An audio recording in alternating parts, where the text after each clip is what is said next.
ಧರ್ಮಸ್ಥಳದಲ್ಲಿ ಅಸ್ಥಿ ಪಂಜರಕ್ಕಾಗಿ ಆಪರೇಷನ್. ಮಳೆ ಗಾಳಿ ಮಧ್ಯೆ ನಡೀತು ಉತ್ಖನನ ಕಾರ್ಯ. ಕುತೂಹಲ ಸೃಷ್ಟಿಸಿದ್ದ ನಂಬರ್ 9ರಲ್ಲಿ ಸಿಕ್ತಾ ಸಾಕ್ಷ್ಯ. ಆಪರೇಷನ್ ಅಸ್ಥಿ ಪಂಜರ ಡೇ 5.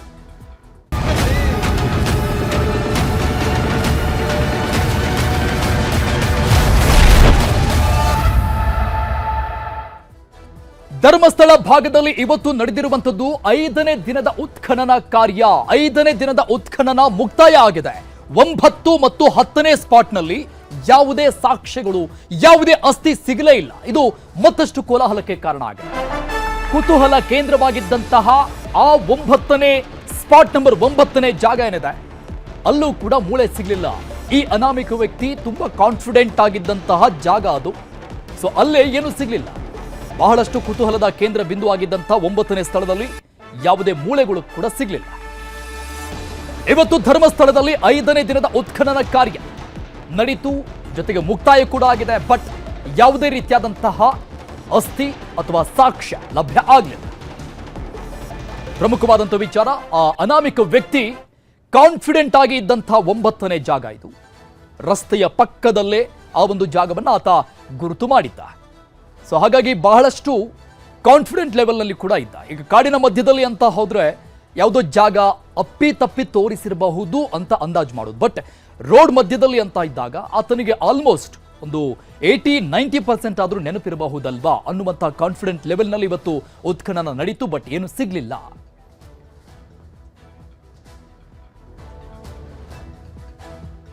ಹಾಗಾದ್ರೆ ಇವತ್ತು ಧರ್ಮಸ್ಥಳದಲ್ಲಿ ಈ ಉತ್ಖನನ ಕಾರ್ಯ ಹೇಗೆ ನಡೀತು, 5ನೇ ದಿನದ ಉತ್ಖನನ ಕಾರ್ಯದ ಹೈಲೈಟ್ಸ್ಗಳು ಏನು ಅನ್ನೋದನ್ನ ಡೀಟೇಲ್ ಆಗಿ ನೋಡ್ತಾ ಹೋಗೋಣ. Operation day 5. ಧರ್ಮಸ್ಥಳ ಭಾಗದಲ್ಲಿ 5ನೇ ದಿನದ ಉತ್ಖನನ ಕಾರ್ಯ ಮುಕ್ತಾಯ ಆಗಿದೆ. ಅಂದ್ಕೊಂಡಂಗೆ ಇಡೀ ದಿನ ಉತ್ಖನನ ಪ್ರಕ್ರಿಯೆ ನಡೀತು. ಜೆಸಿಬಿ ಮತ್ತು ಕಾರ್ಮಿಕರನ್ನೆಲ್ಲರನ್ನ ಬಳಸಿಕೊಂಡು ಯಥಾಪ್ರಕಾರವಾಗಿ 4 ದಿನಗಳಿಂದ ನಡೆದಂತಹ ರೀತಿಯಲ್ಲ ಇವತ್ತು ನಡೆಸಿದ್ರು. ಅದು ಮುಕ್ತಾಯ ಆಗಿದೆ. ನಿನ್ನೆವರೆಗೂ 8 ಸ್ಪಾಟ್ಗಳಲ್ಲಿ ಶೋಧ ಕಾರ್ಯವನ್ನು ನಡೆಸಲಾಗಿತ್ತು. ಬಟ್ ಸಿಕ್ಕಿದ್ದು ಸ್ಪಾಟ್ ನಂಬರ್ 6ರಲ್ಲಿ ಮಾತ್ರ ಅಸ್ಥಿ ಪಂಜರದ ಕೆಲವೊಂದಿಷ್ಟು ಭಾಗಗಳು ಮಾತ್ರ. ಬಟ್ ಇವತ್ತೇನು ಸಿಗ್ಲಿಲ್ಲ.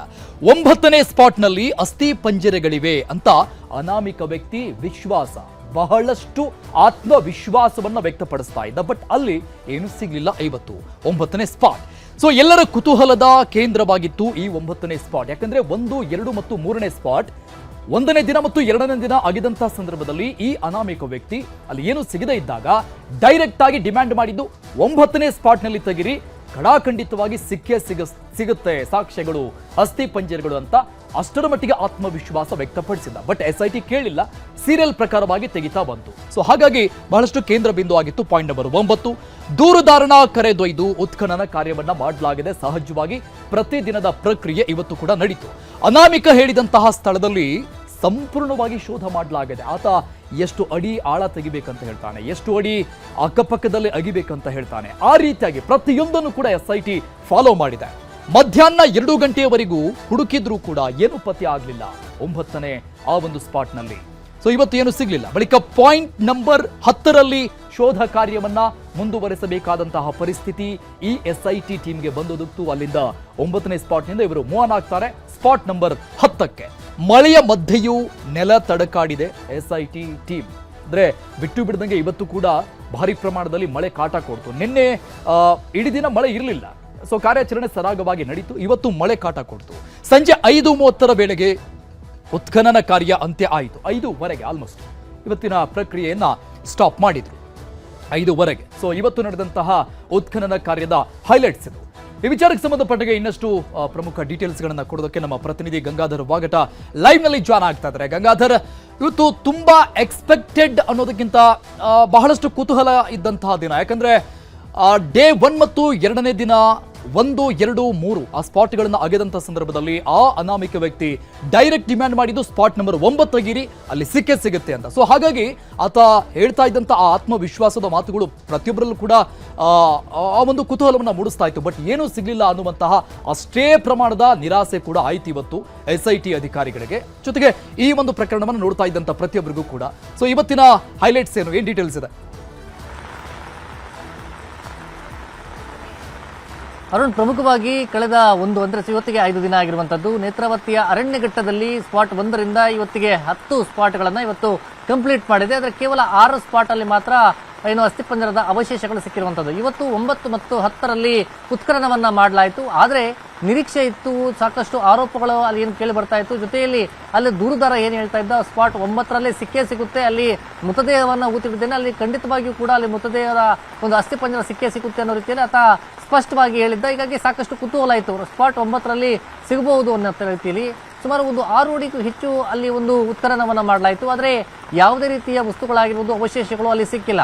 ಜೊತೆಯಲ್ಲಿ ಮಳೆಯ ನಡುವೆ ಕೂಡ ಮಧ್ಯಾಹ್ನದ ಬಳಿಕ 10ರ ಸ್ಪಾಟ್ 10ರಲ್ಲಿ ಕೂಡ ಒಂದು ಉತ್ಖನನವನ್ನ ಮಾಡಲಾಯಿತು.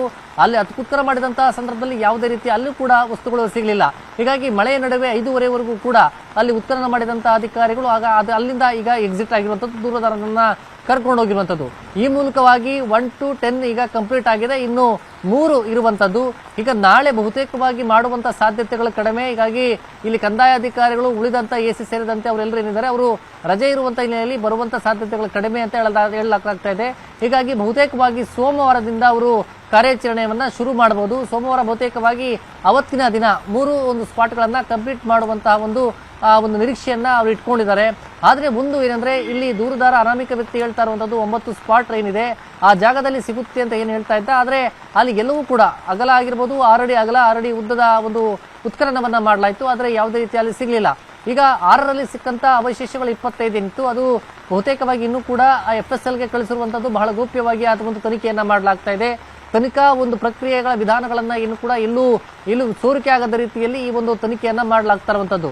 ಹೀಗಾಗಿ ಸದ್ಯದ ಮಟ್ಟಿಗೆ ಹಿರಿಯ ಅಧಿಕಾರಿಗಳ ಸೂಚನೆ ಮೇರೆಗೆ SIT ಟೀಮ್ ಒಂದು ಕಾರ್ಯಾಚರಣೆಯನ್ನು ನಡೆಸ್ತಾ ಇದೆ. ಮತ್ತೊಂದು ಕಡೆ ಈ ಪ್ರಕರಣಕ್ಕೆ ಸಂಬಂಧಪಟ್ಟಂತೆ ಕೆಲವರಿಗೆ ನೋಟಿಸ್ ಕೊಟ್ಟು ವಿಚಾರಣೆ ಮಾಡುವಂತ ತಯಾರಿಯನ್ನು ಕೂಡ ನಡೆಸ್ತಾ ಇರುವಂತದ್ದು. ಹೀಗಾಗಿ ಮೊದಲ ಪ್ರಕ್ರಿಯೆಯನ್ನ ಉತ್ಖನನ ನಡೆಸಿ ಅನಂತರ ದಿನದಲ್ಲಿ ಇನ್ವೆಸ್ಟಿಗೇಷನ್ ಪ್ರೋಸೆಸ್ ಮಾಡುವಂತ ರೀತಿಯಲ್ಲಿ ಈಗ ಮುಂದಾಗಿರುವಂತದ್ದು. ಜೊತೆಗೆ ಈಗ ಬಹುತೇಕವಾಗಿ ಸೋಮವಾರದ ನಂತರ ಈ ಉತ್ಖನನ ಕಾರ್ಯ ಪ್ರಾರಂಭವಾಗುವಂತ ನಿಟ್ಟಿನಲ್ಲಿ ಈಗ ಅಧಿಕಾರಿಗಳು ಪ್ರಿಪರೇಷನ್ಸ್ ಅನ್ನ ಮಾಡ್ಕೊಂಡಿದ್ದಾರೆ. ಆದ್ರೂ ಕೂಡ ಈಗ 13 ಸ್ಪಾಟ್ಗಳಿದೆ. ಆ 13 ಸ್ಪಾಟ್ಗಳನ್ನು ಕೂಡ ANF ಟೀಮ್ ಆಗಿರ್ಬೋದು, ಸ್ಥಳೀಯ ಪೊಲೀಸರು ಒಂದು ಭದ್ರತೆ ನಿಯೋಜನೆ ಅದರ ಮೇಲೆ ನಿಗಾವನ್ನ ವಹಿಸಿರುವಂತದ್ದು.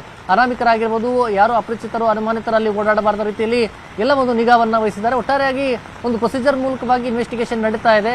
ಮತ್ತೊಂದು ಕಡೆ ಈ FSL ಅಧಿಕಾರಿಗಳೇನಿದ್ದಾರೆ ಆ ಅಧಿಕಾರಿಗಳು ಸಹ ಈಗ ಮೊನ್ನೆ ಸಿಕ್ಕಂತ ಅವಶೇಷಗಳನ್ನ ಎಲ್ಲೊಂದು ಕಡೆ ಮರಣೋತ್ತರ ಪರೀಕ್ಷೆ ಆದಂತ ಬಳಿಕ ಅಲ್ಲಿ ಮೃತದೇಹವನ್ನು ಊದಿಡಲಾಗಿದೆ ಅನ್ನೋ ರೀತಿಯಲ್ಲಿ ಅವರು ಕೂಡ ಸಂಶಯವನ್ನು ವ್ಯಕ್ತಪಡಿಸಿದ್ದಾರೆ. ನೋಡಬೇಕು ಮುಂದಿನ ಇನ್ವೆಸ್ಟಿಗೇಷನ್ ಪ್ರೊಸೆಸ್ ಯಾವ ರೀತಿ ನಡೆಯುತ್ತೆ ಅಂತೇಳಿ. ಅರುಣ್.